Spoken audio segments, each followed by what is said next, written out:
P Q R क्रम से एक त्रिभुज बीसी, एक त्रिभुज है एबीसी बना रखा है ना इसमें। तो बीसी का मध्य बिंदु तो कौन सा है? पी। बीसी का मध्य बिंदु कौन सा है? पी। ये मान लो इसका मध्य बिंदु हो गया ये पी, और सीए का मध्य बिंदु है क्यू, ये हो गया, और एबी का मध्य बिंदु है आर,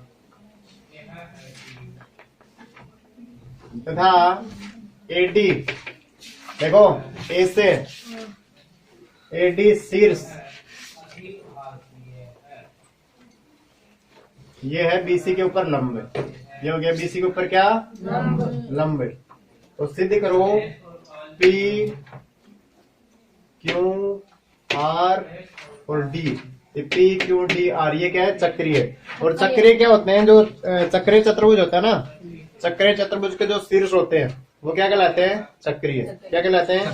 चक्रीय। तो देखो सबसे पहले तो इसमें जो दिया गया है वो लिखो।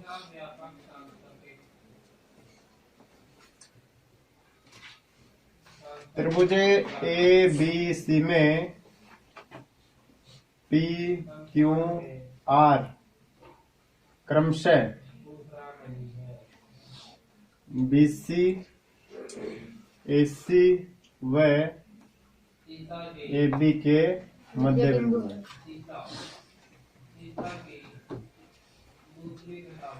ठीक है, मध्य बिंदु। ये इसके मध्य बिंदु हो गए यहाँ पे। अब सिद्ध करना है हमें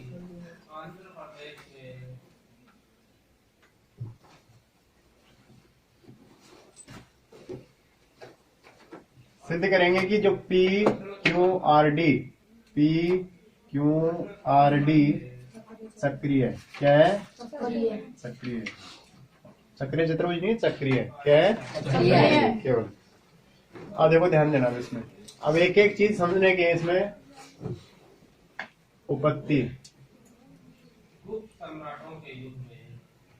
इसके अंदर जो एक त्रिभुज बन रहा है ना, ये त्रिभुज बना लेता हूं मैं सबसे पहले, अलग अलग मतलब समझाने के लिए। जैसे मान लो कि अपने पास ये त्रिभुज है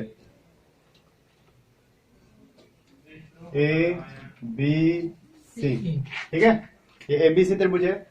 अब इसका मध्य बिंदु कौन सा है? पी। इसका है क्यू और इसका है आर। ठीक है, तो देखिए ध्यान दीजिए कि आर एबी का मध्य बिंदु है और पी बीसी का मध्य बिंदु।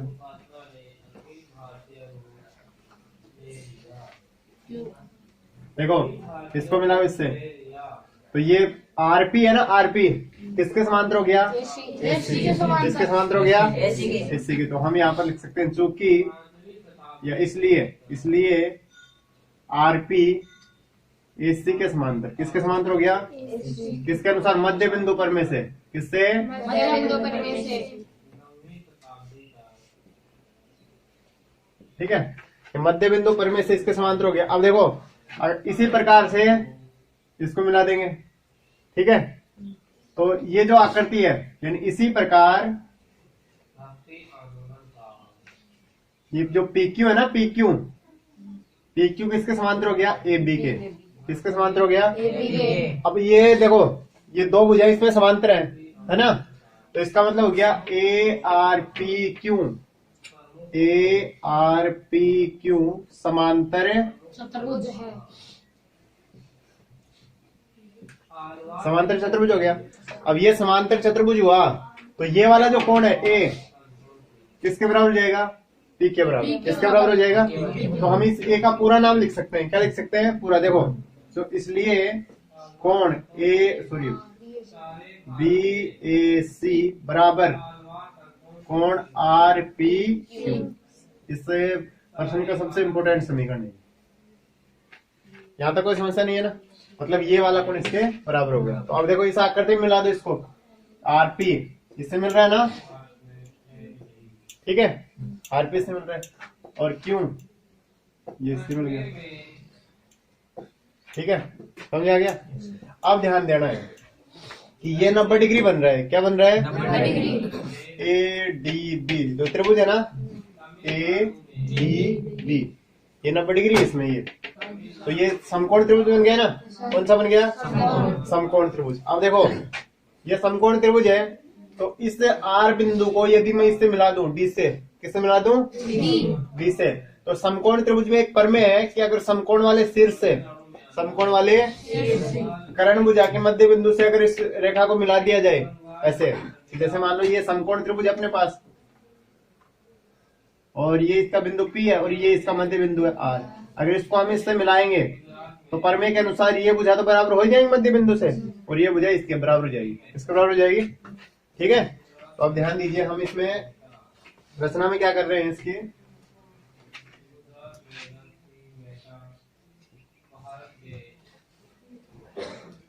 इसको मिलाओ इससे,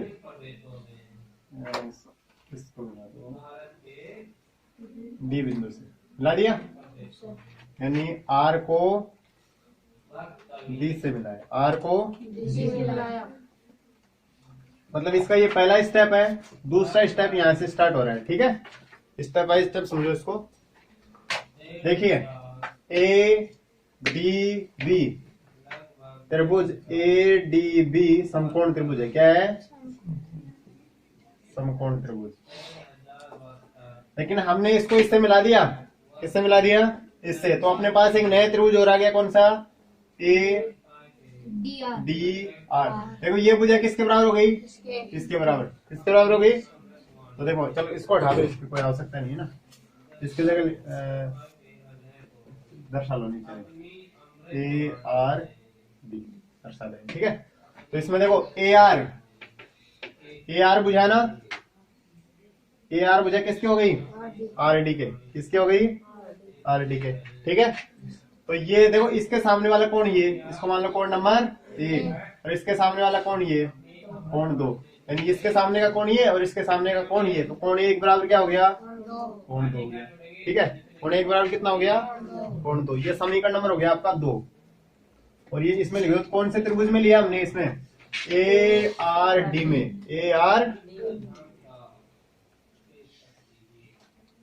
ठीक है, कोई समस्या? इसी प्रकार से, इसी प्रकार इससे क्यों बिंदु को किससे मिला दूंगा? इससे D से। किससे मिला देंगे? मिल गया। तो देखिए इसी प्रकार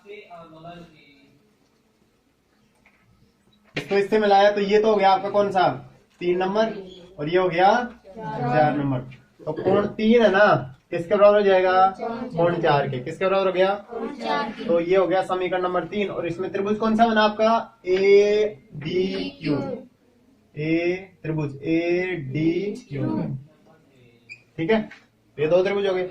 अब इन दोनों को समीकरण 2 और 3 को क्या करना है? जोड़ना है। समीकरण 2 और 3 को क्या कर देंगे? इसमें जोड़ेंगे।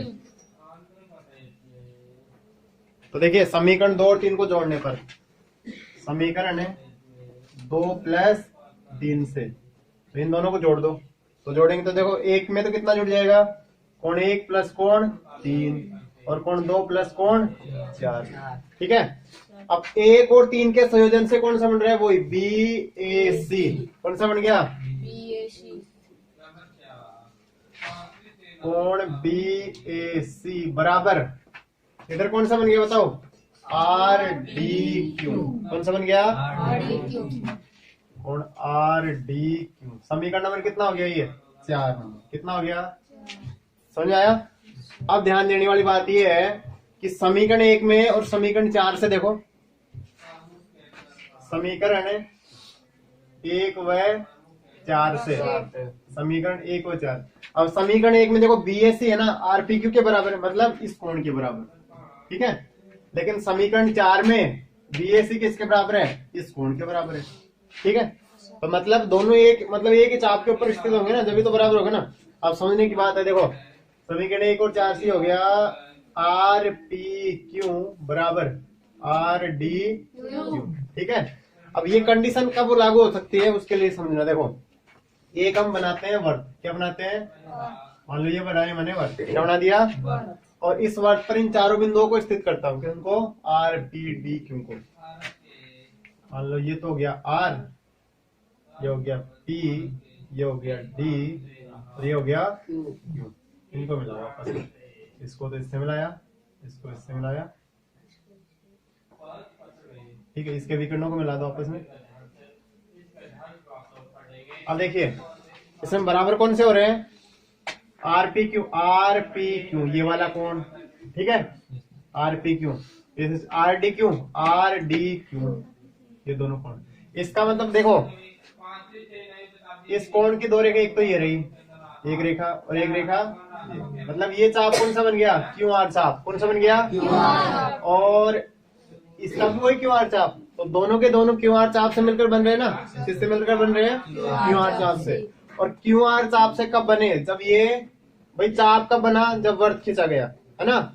और वर्त खींचा तो ये चारों बिंदु कहाँ पर है, वर्त की परिधि के ऊपर, कहाँ पर है, और वर्त की परिधि के ऊपर अगर ये चारों बिंदु हैं तो ये क्या कहलाएंगे, चक्रीय। क्या कहलाएंगे, चक्रीय। तो देखो चूंकि QR चाप से, QR चाप से कोण RPQ बराबर RDQ, ये दोनों क्या है, बराबर QR चाप से एक ही वर्तखंड के बने हुए कोण है।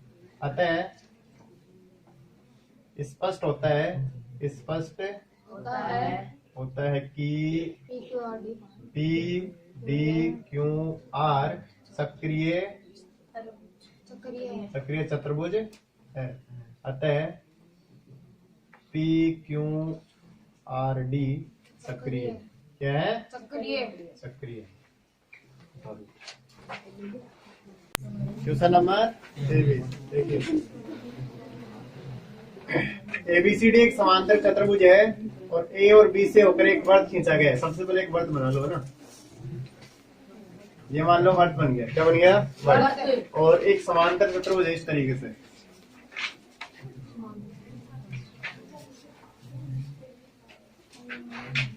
AB से होकर जा रहा है A और B से, तो ये हो गया C और ये हो गया D, ठीक है। तो ABCD क्या बन गया, एक समांतर चतुर्भुज। AD को तो कहां पर काट रहा है, ये P पर, P बिंदु पर, और BC को काट रहा है Q बिंदु पर। तो इनको मिला दो, तो ये मिलाते बताओ APQB ये चक्रीय चतुर्भुज बन गया ना, क्योंकि इसके जो चारों शीर्ष है वो कहां पर है, वर्त की परिधि के, कहां पर है। तो सिद्ध करो PQCD ये क्या है, चक्रीय। अब चक्रीय होंगे तो इसके लिए हमें ये जो आकृति दे रखी है ना, ये वाले PQCD, इसको क्या करना है, चक्रीय चतुर्भुज सिद्ध करना है। अब चक्रीय चतुर्भुज कैसे हो कि परिधि के ऊपर अगर ये चारों बिंदु होते हैं ना तब तो हो जाता, लेकिन परिधि के ऊपर तो ये चारों बिंदु है भी नहीं। तो हमारे पास एक ही ऑप्शन बच गया, कौन सा, इसके सम्मुख कोणों का योग कितना कर दो, 180 डिग्री। कितना कर दो, 180 डिग्री। 180 डिग्री सिद्ध करते ये क्या हो जाएगा, चक्रीय चतुर्भुज। देखो सबसे पहले जो दिया गया है,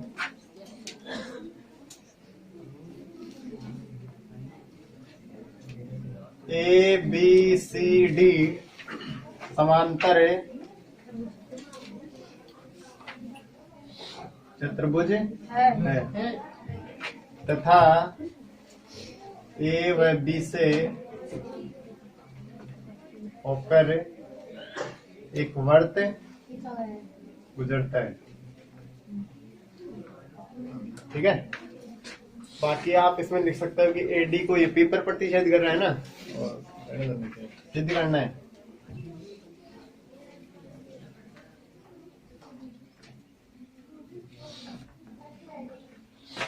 PQCD चक्रीय क्या है, ये सिद्ध करना है। अब ये चक्रीय होगा तो इसके लिए क्या करना पड़ेगा, इसे आकृति को चक्रीय चतुर्भुज सिद्ध करना पड़ेगा। देखिए उपपत्ति,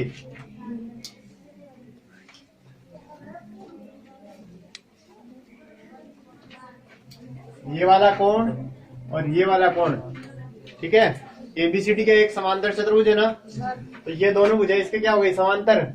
ये क्या हो गई, तो ये क्या हो गई इसकी तिर्यक रेखा।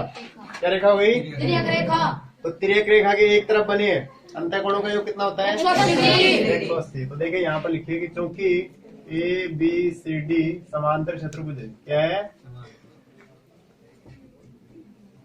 तो इसमें हो जाएगा कोण A प्लस कोण D बराबर 180 डिग्री। समीकरण नंबर हो गया 1।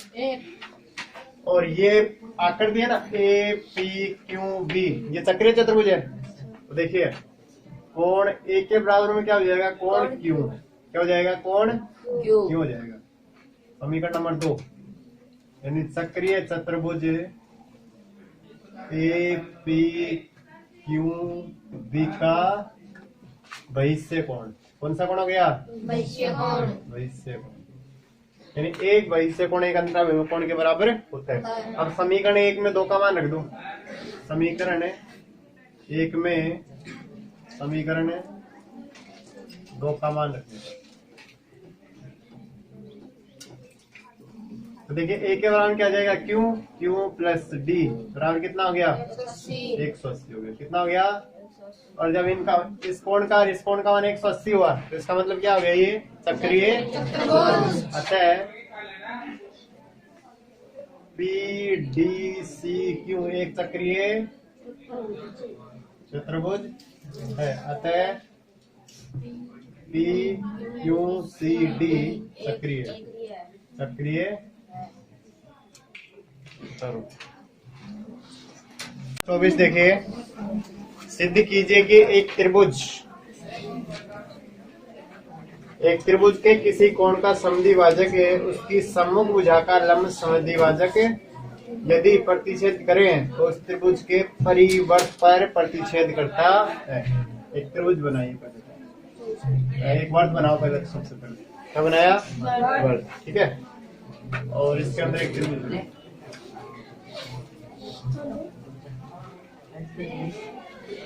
ए बी सी, ठीक है।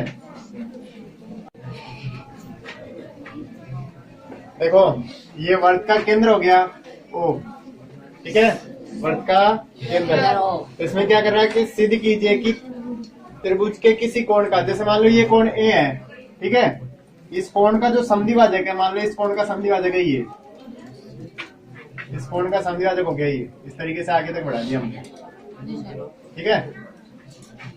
कोण का समद्विभाजक उसकी सम्मुख भुजा का, सम्मुख भुजा बीसी है, सम्मुख भुजा का लंब समद्विभाजक यानी लंब है। यहाँ पर क्या डाला जा रहा है, लंब। और ये इनको क्या कर रहा है, ये बराबर भागों में विभाजित कर रहा है।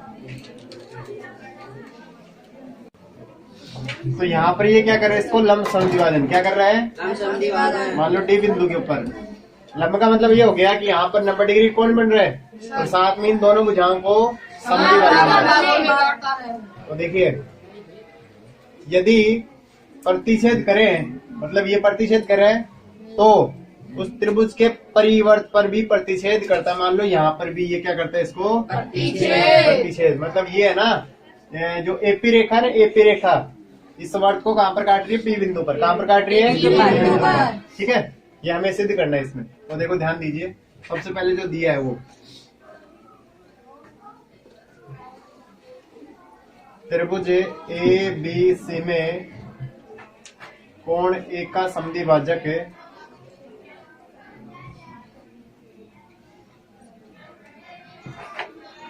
बीसी भुजा पर लंब समद्विभाजक है, ठीक है। इसमें सिद्ध करना है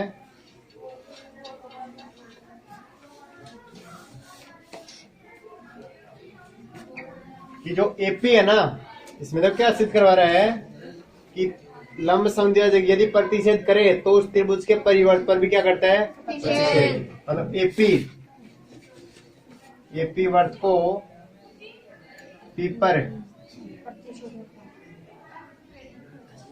प्रतिच्छेद करता है, ठीक है। अब देखो ध्यान दो, रचना के रूप में आप इसको मिलाओ। देखो इसको इससे मिला दे, इसको इससे मिला दे, त्रिज्या हो गई है। और इधर से इसको इससे मिला दे। तो रचना में लिख लो जैसे ओ को बी व सी मिलाया, ठीक है। अब ध्यान देना, देखिए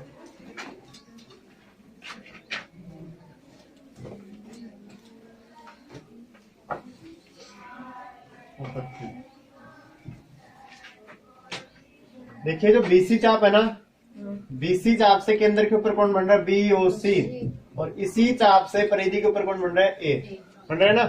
तो हम यहाँ पर ऐसे लिख सकते हैं कि बीसी चाप से कोण बीओसी बराबर 2 कोण ए। समीकरण नंबर हो गया 1 और ये पर में लग गई इसमें 12.8। ठीक है, पर में 12.8। अब इसके बाद में हमें ये देखो, ये वाला जो कोण है ना, ठीक है, ये वाला कोण मतलब इसको समद्विभाजन तो कर ही रहा है, पहले प्रश्न में दिया गया है, लेकिन अब देखो ध्यान दीजिए कि इन दोनों त्रिभुजों को सर्वांग सिद्ध करो। क्या करेंगे, और यहाँ पर जो कोण आएंगे हम क्या करेंगे, बराबर से। देखो त्रिभुज बीओडी व त्रिभुज सीओडी में, तो ओडी के बराबर में तो ओडी उभयनिष्ठ भुजाएं, और ओबी के बराबर में ओसी समान त्रिज्याएं।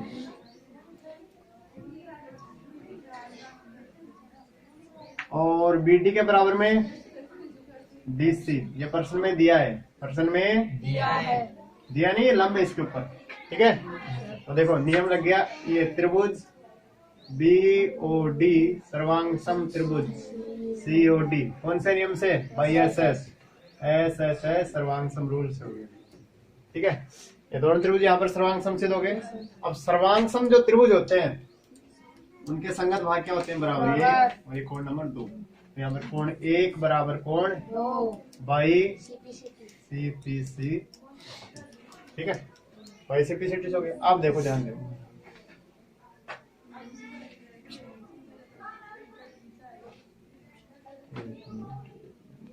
क्योंकि कोण बीओसी बराबर कोण 1 प्लस कोण 2 से मिलकर बन रहा है ना, 1 और 2 से मिलकर बन रहा है। तो देखिए बीओसी बराबर कोण 1, तो बीओसी बराबर कितना हो गया, 2 कोण 1। यह आपका समीकरण बन गया 2।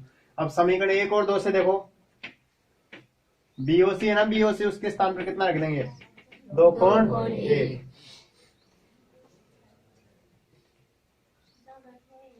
एक व 2 से, तो देखो 2 कोण 1 बराबर कोण 2 कोण, तो ये कट गया 2 से 2, तो कोण 1 बराबर कितना आ गया, कोण 1 क्या गया।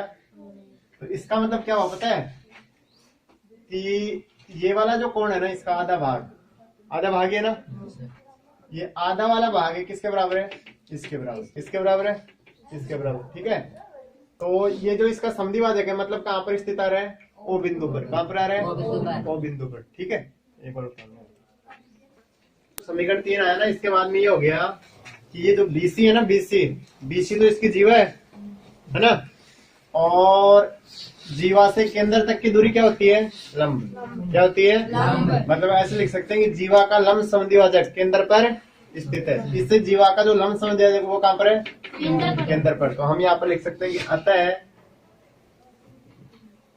जीवा का लंब समद्विभाजक केंद्र पर स्थित है।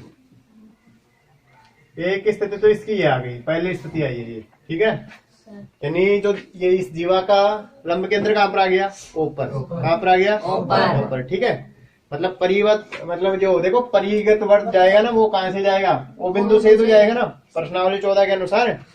तो यहाँ से ये परिगत वर्त गुजर गए। अब देखो दूसरी कंडीशन में, सेकंड कंडीशन और प्राप्त करते हैं। ये बीपी चाप से देखिए, इसी चाप से केंद्र के ऊपर कोण बन रहा है, ये कोण नंबर 1, और इसी चाप से ये कोण बन रहा है, मान लो इसको 3 नंबर मान लो, तो हो जाएगा 2 कोण 3। ये समीकरण आपका हो गया 4 नंबर का। कितने नंबर का हो गया, समझ आ रहा है। टीसी चाप से ये जो चाप, इस चाप से देखो ये कोण बन रहा है ना केंद्र के ऊपर, और इसी चाप से ये कोण बन रहा है, तो कोण 2 बराबर कितना हो गया, 2 कोण 4। समीकरण नंबर कितना, तो दोनों में पर में कौन सी लग रही है, 12.8। अब देखिए समीकरण है 4 व 5 से, तो 1 के बराबर में कितना है? 2। 1 के बराबर में 2 है नहीं ये रहा, तो ये तो कैंसिल हो गया। ठीक है, 2 के बराबर में 2, ये कट गया तो इधर आ जाए। कोण 3 बराबर कितना हो गया? 4। ये इसकी सेकंड स्थिति आ गई। क्या आ गई? तो इसका मतलब देखो 3 के बराबर में 4 हुआ, तो ये हो गया कि मतलब ये दोनों कोण आपस में ये ए है ना, ए, इसका समद्विभाजन हो रहा है। क्या हो रहा है? और इसका समद्विभाजन कहाँ पर आ रहा है? और बिंदु पर। इनके इन दोनों बराबर है कि नहीं? ठीक है, तो हम यहाँ पर लिख सकते हैं कि कोण ए का समद्विभाजक भी समद्विभाजक ओ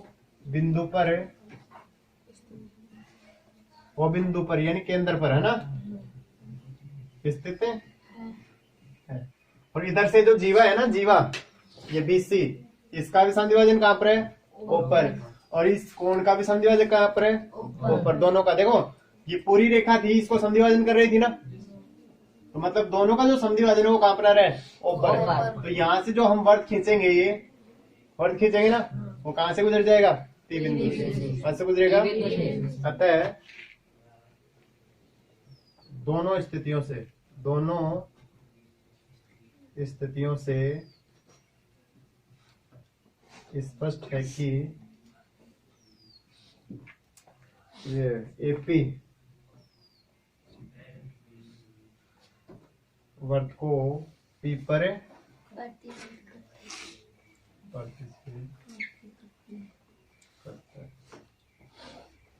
ठीक है।